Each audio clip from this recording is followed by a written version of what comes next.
Hi. So, I have been thinking a lot about market segment. Sounds a bit random, but I listen to loads of veterinary podcasts, mainly equine specific, and a lot to do with sort of more physiotherapy element of it than saddle fit, because saddle fit can be it can be quite opinionated. It just depends on what you've experienced before as to how you approach saddle fit.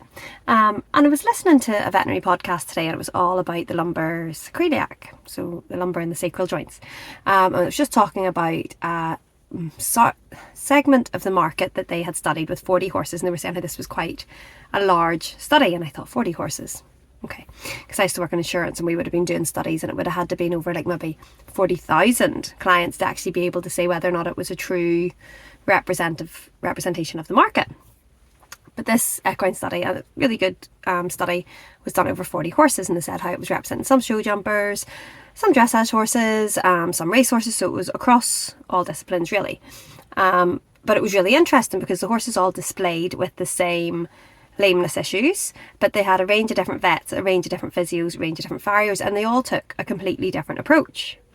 And in the end, whenever the studies came out, 69% of the horses that had the same issues had the same outcome, but 31% had something totally different underlying that was going on that actually was causing the lameness issues. And some of them weren't actually lame, some of them were just having a lesser performance, and some were actually clinically lame. So the reason this made me quite curious is because it was all about these 40 horses.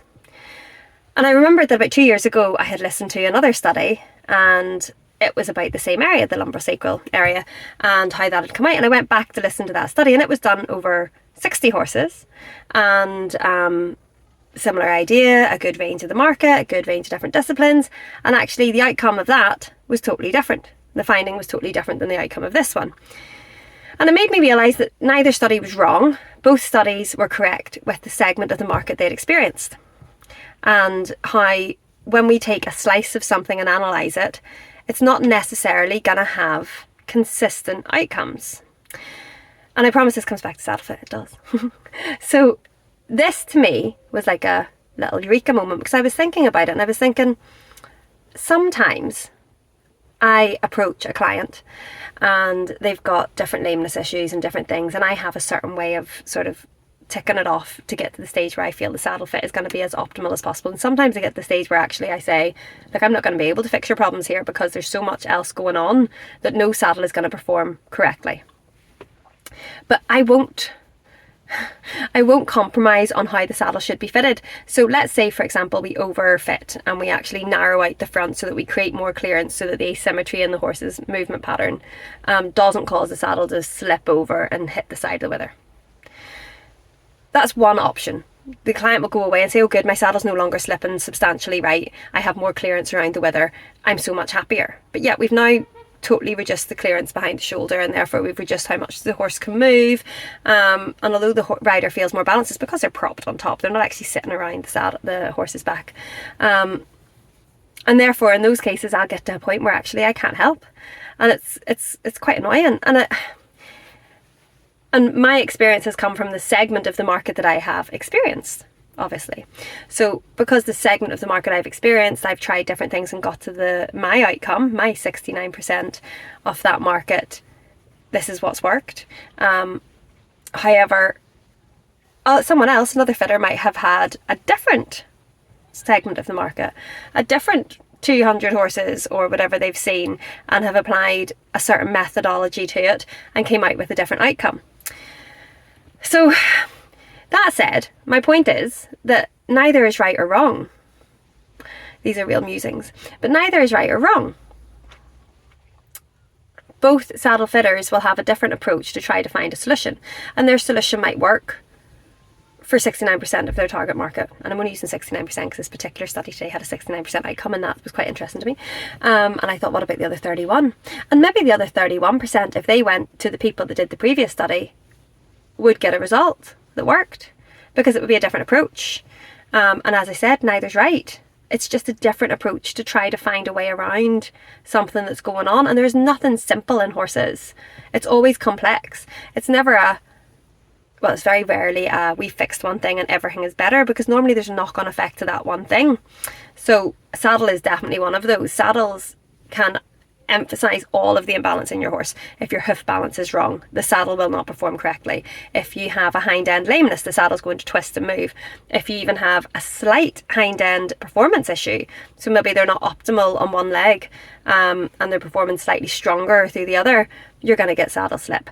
If the horse is weak in the fore and downhill, the saddle's going to try to slide forward behind the scapula. There's so much that happens in saddle that even if the saddle is perfectly fitted, if there's something else going on in your horse, a non-symmetrical object like a horse is going to show in a symmetrical object like a saddle. And yes, you can asymmetrically flock and you can asymmetrically girth and you can do all these things to try to hide the problems, mask it, make it more rideable. But really, should we? Or should we be saying, let's leave the saddle alone and let's fix what's underneath it? And that's generally my approach. My approach is, I'm not willing to mask the problems. And some clients don't like that. And it's not even that they don't like it, they get a bit frustrated and think, well, I'm not getting where I want to get to because actually we haven't found the underlying cause yet. And then they'll go to somebody else and they might actually get a better result with that somebody else. They might get something there, a result that they're more happy with, as in maybe there is more clearance. Maybe the horse does go better because there is more clearance and therefore maybe they do strengthen up. And maybe it's not detrimental, whereas my approach would be, well, if we can't fix it, your horse needs a break. Yeah.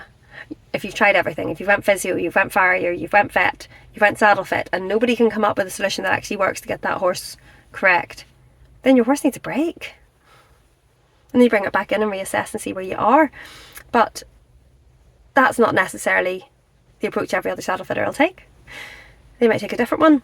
And it's always really interesting for me whenever someone does get to the end of a process and we've been through lots of different things. We've talked about the issues that are being risen or being brought forward by the farriers and the vets and the physios, and we know there's loads of issues and we've talked about them, and then I say this is a limitation of what I can do as a fitter, and then they go to a new fitter.